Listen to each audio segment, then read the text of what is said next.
datang di podcast Halodoc Talks, obrolan bersama dokter dan psikolog yang ahli di bidangnya.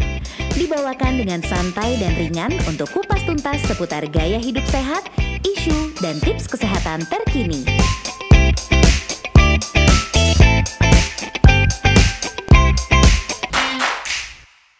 Hai guys, apa kabar? Senang sekali saya Anka Tama hari ini bisa hadir di episode perdananya Halodoc Talks. Yang hari ini aku gak sendiri tentu, aku bersama dengan seseorang yang nanti akan kuperkenalkan.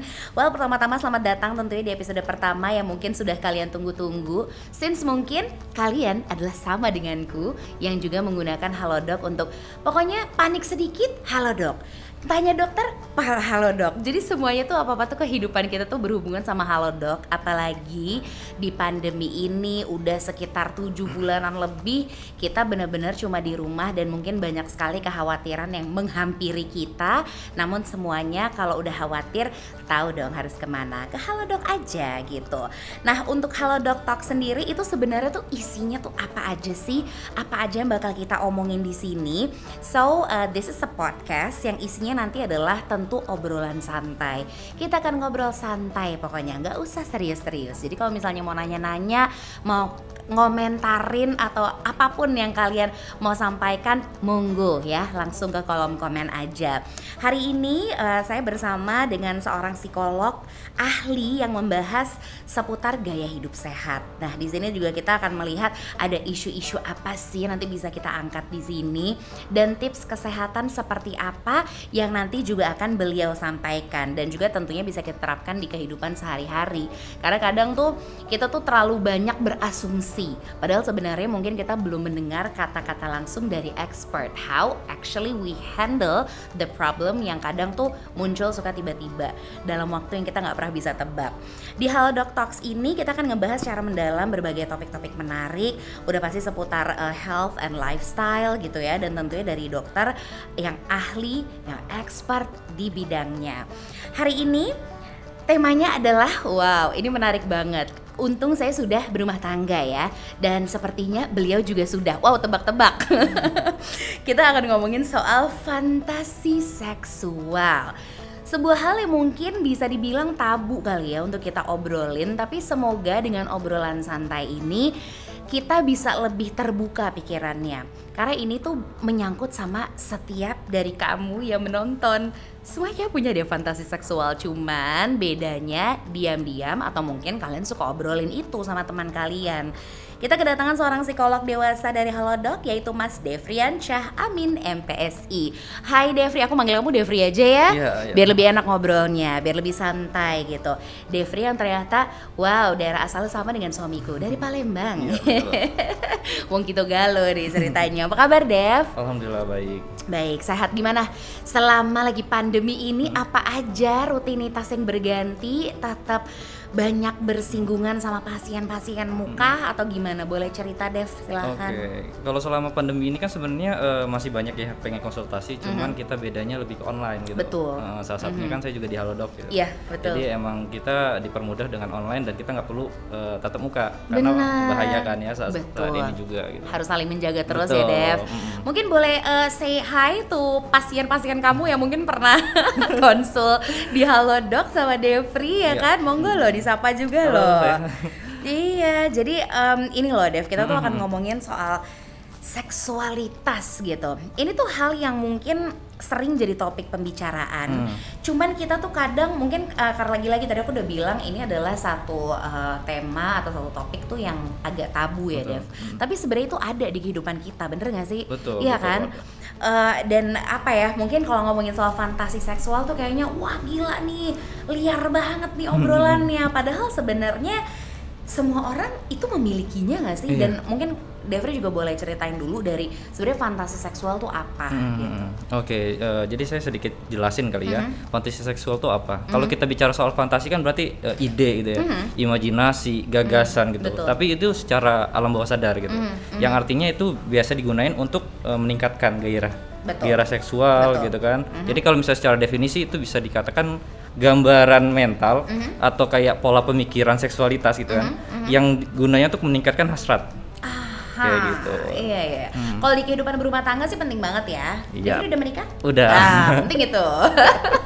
Karena kadang tuh aku tuh sering menemukan gitu pasangan suami istri tuh yang udah let's say 1 tahun menikah, 2 tahun itu tuh intimasinya tuh beda ya nggak sih Dev? Awal-awal hangat, ayo kita ini, ayo kita gini gitu ya.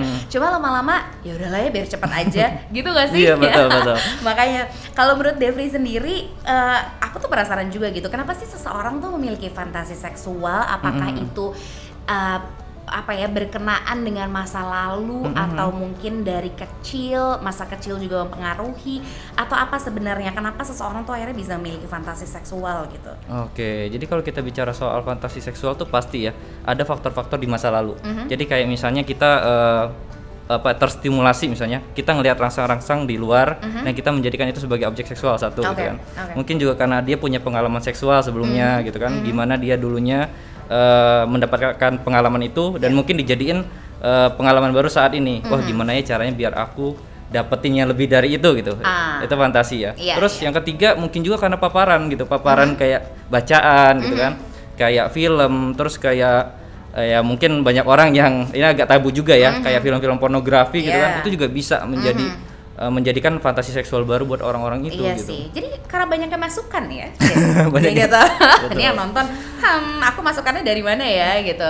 Masing-masing, soalnya aku yakin banget nggak ada satu manusia yang sama fantasi seksualnya. Maksudnya ya Anka, Devri, kamu yang lagi nonton itu tuh pasti masing-masing menjalani proses hidup yang berbeda gitu kan.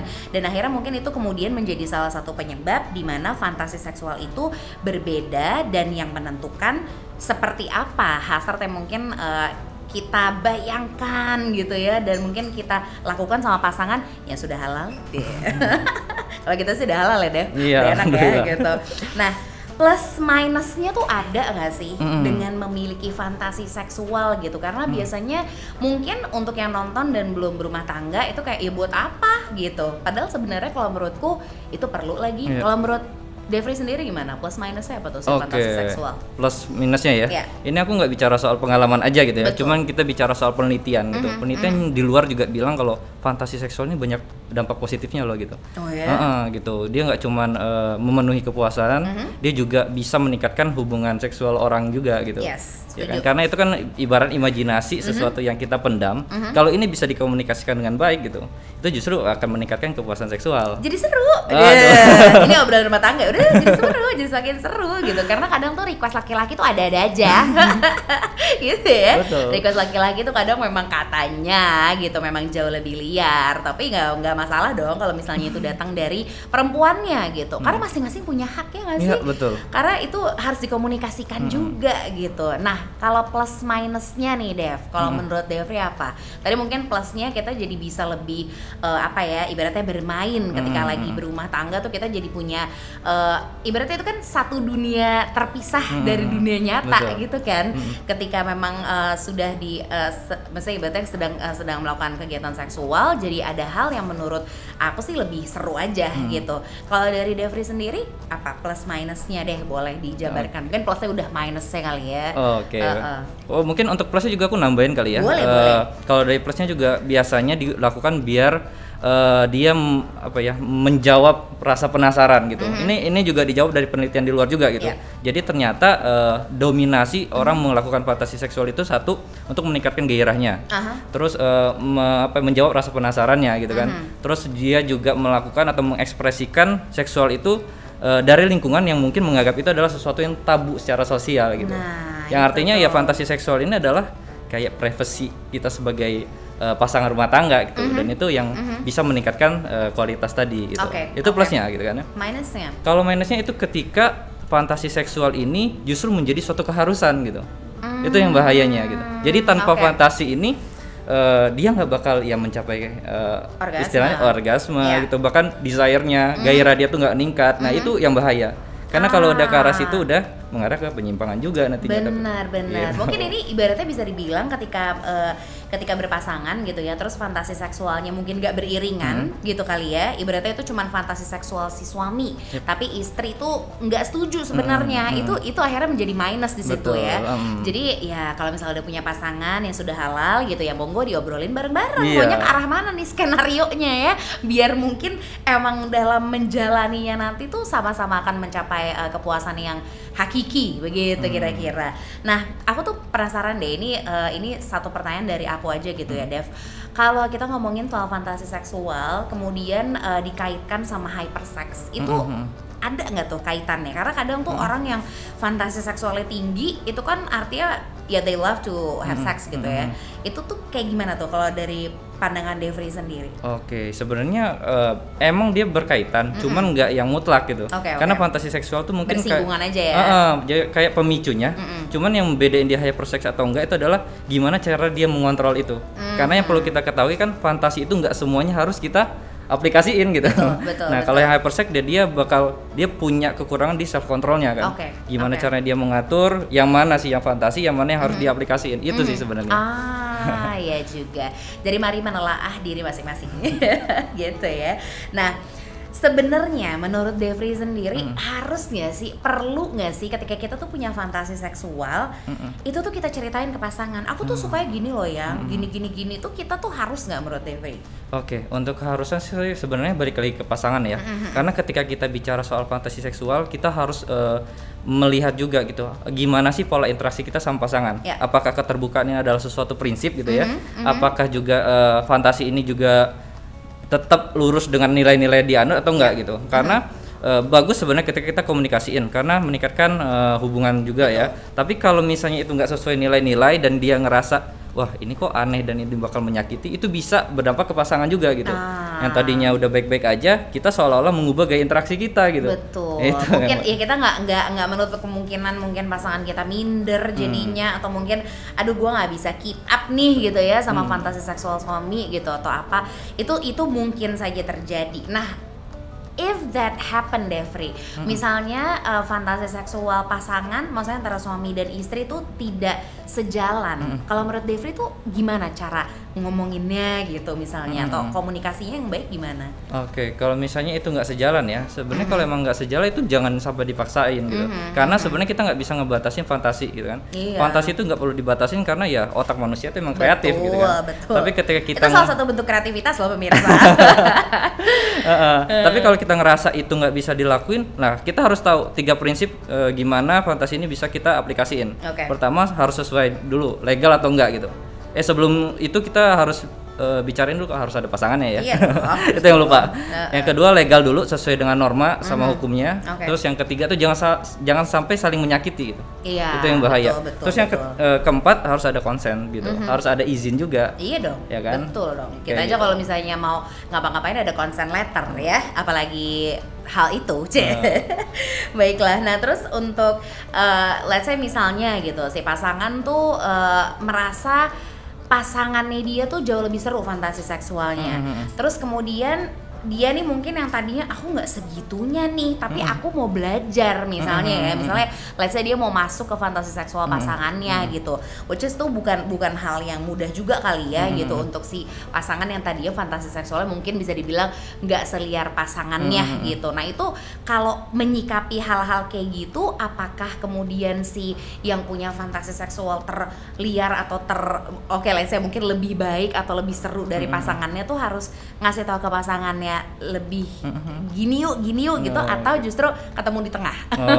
Gimana Dev? Jadi berarti ini kan kondisinya dia udah komunikasi ya, dan dia kasih tahu yang mana yang lebih liar, mana yang enggak gitu. Sebenarnya nggak masalah mau siapa yang lebih liar karena kita nggak bisa batasi tadi ya. Nah yang penting itu gimana kita cari titik tengahnya.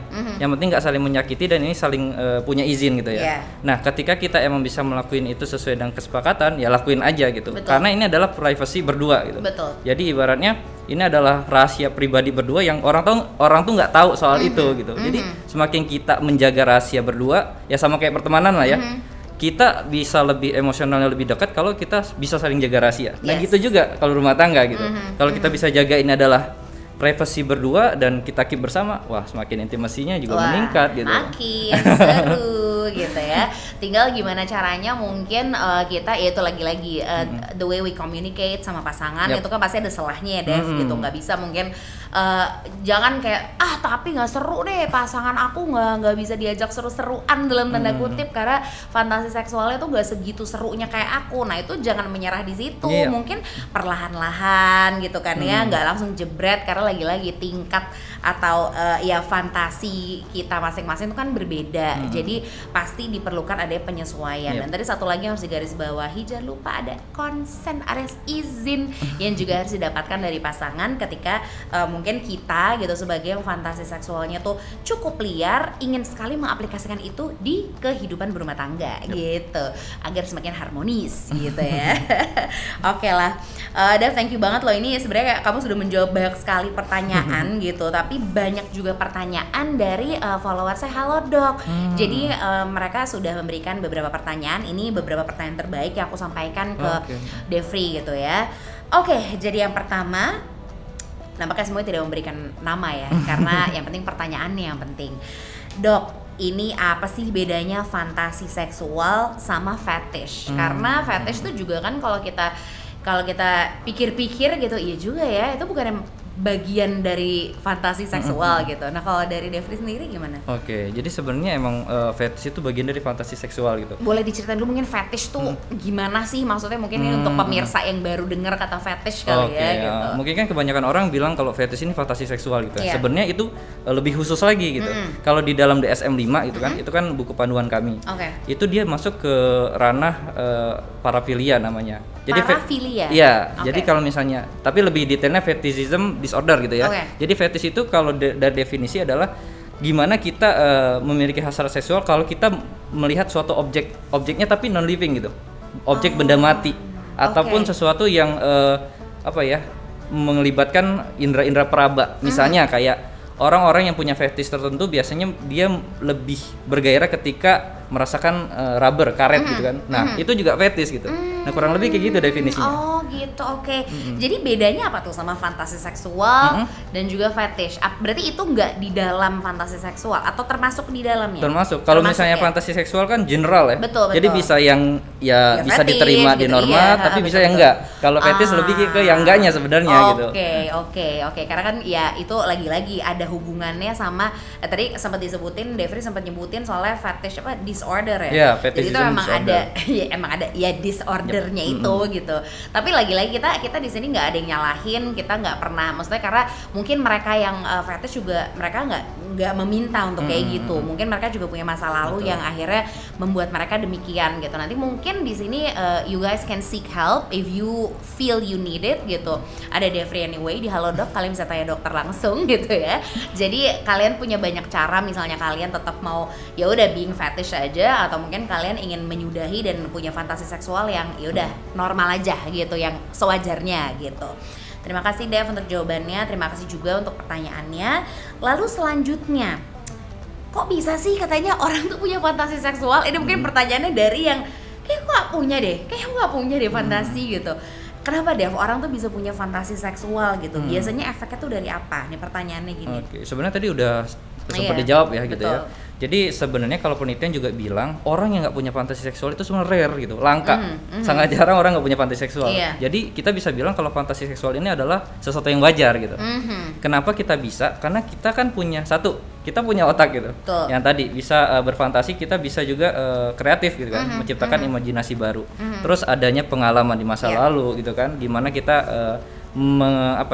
mendefinisikan ini nih sesuatu yang menggairahkan atau enggak gitu. Belum lagi pengalaman seksual gitu kan. Belum lagi adanya paparan-paparan tadi gitu. Ya kan, dari bacaan, dari film dan banyak hal gitu. Lingkungan bahkan. Iya, ya betul. Kan? Karena tuh kita tanpa sadar juga suka ngobrolin hal. Maksudnya kalau ya aku sendiri sih harus mengakui gitu. Aku punya pertemanan yang cukup terbuka, cukup open minded, dan misalnya kami sering ngobrolin soal seks karena itu menurutku penting juga bagi untuk yang udah berumah tangga untuk saling ya dalam tanda kutip menyemangati, karena menurutku ya seks juga adalah bentuk komunikasi tertinggi sama pasangan kan. Betul. Jadi we have to do it right, we have to make it right gitu. Jadi untuk bertukar cerita cerita sih enggak sih ya, tapi mungkin bertukar masukan-masukan gitu ya, baik kayak gimana, dan kita juga mungkin sebagai pasangan tuh juga harus tahu pasangan kita sukanya diterita seperti apa, kayak gitu tuh penting ya Dev ya.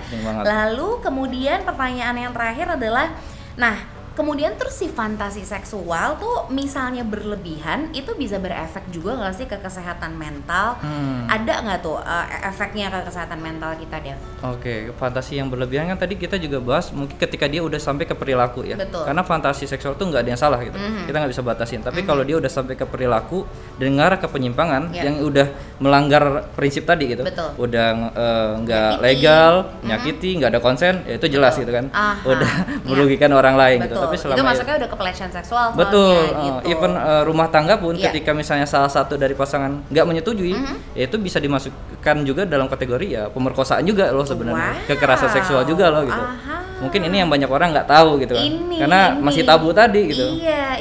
Kadang tuh kita emang harus lebih, ya bukannya menyuruh kalian kemudian belajar seks yang segitunya gitu ya, tapi sebenarnya di dalam kita ngomongin gak usah fantasi seksual deh, dari seks sendiri itu tuh turunannya tuh luas banget. Betul. Dan sangat luas gitu, dan maksudnya kalian punya rights untuk dan maksudnya ya punya hak gitu ya untuk berkata ketika kalian tidak ingin, tidak nyaman, atau mungkin rasanya sakit atau apa, itu nggak apa-apa banget di bring up, apalagi ke pasangan kalian yang memang sudah harusnya berkomunikasi perihal itu gitu ya, Dev.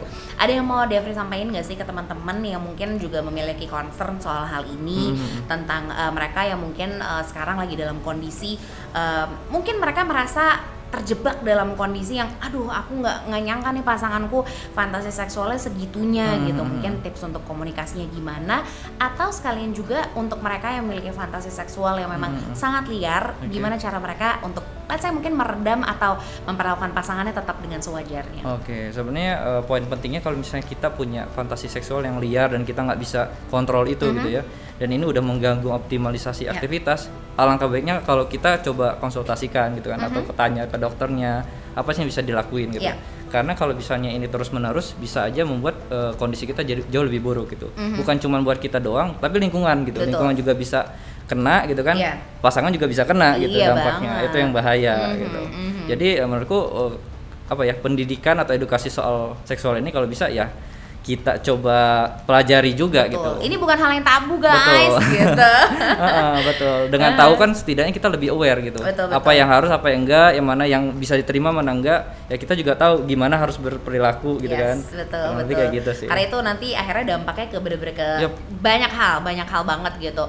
Once kita udah ngomongin soal seks ke pasangan kita gitu, apa yang kita mau, apa yang dia mau, dan kita ketemu di tengah, mungkin di situ harmonisasi atau mungkin rumah tangga yang harmonis itu bisa tercapai. Jadi semoga kalian setelah dengerin podcast ini mendapatkan banyak insight dari Devri juga as a psikolog loh. Ini begini nih karena enak banget jadi psikolog ya, ternyata nggak harus pakai attire gitu ya. Karena kan biar nyaman juga sama klien ya. Kalian nggak lihat ada status yang beda. Betul, that's why ya. Tapi kalau lagi bertugas ke rumah sakit nanti ketemu dok gitu tetap, karena harus tetap pakai dokter attire ya betul. Gitu. Jadi Dev, thank you banget ya untuk sharingnya. Sama-sama. Ini banyak banget dapat insight yang manfaat untuk semua pemirsa yang juga lagi nonton, lagi dengerin gitu. Semoga kalian bisa berpikir jauh lebih open minded, tapi at the same time juga terkontrol ya, karena ini adalah hal yang memang ini mungkin hal yang sangat personal gitu ya, dan kita sebagai sesama manusia gitu mungkin hanya bisa mengingatkan, karena itu balik lagi semua ke kalian. Fantasi seksual harus punya, tapi jangan lupa tetap perhatikan pasangan gitu ya, ketika sedang mau mengaplikasikan fantasi seksual itu tetap dikontrol, karena ada beberapa hal penting yang ternyata tetap harus kita perhatikan demi kebaikan bersama. Thank you Dev, thank you banget untuk semuanya. Thank you so much for listening today's Hello Doc Talk podcast with me. Ini masih akan ada beberapa episode-episode lain. Cuman kalau misalnya di tengah-tengah kalian lagi dengerin obrolan kami gitu ya, pengen bertanya lanjut tentang topik ini, kalian bisa langsung chat atau konsultasi online dengan dokter-dokter terpercaya di aplikasi Halodoc. Just like I did almost every day. Karena ibu-ibu panik kan namanya juga ya. Terima kasih banyak sekali lagi untuk Halodoc. Don't forget to join us on our next podcast only on Halodoc Talks. Stay safe and healthy. di Halodoc.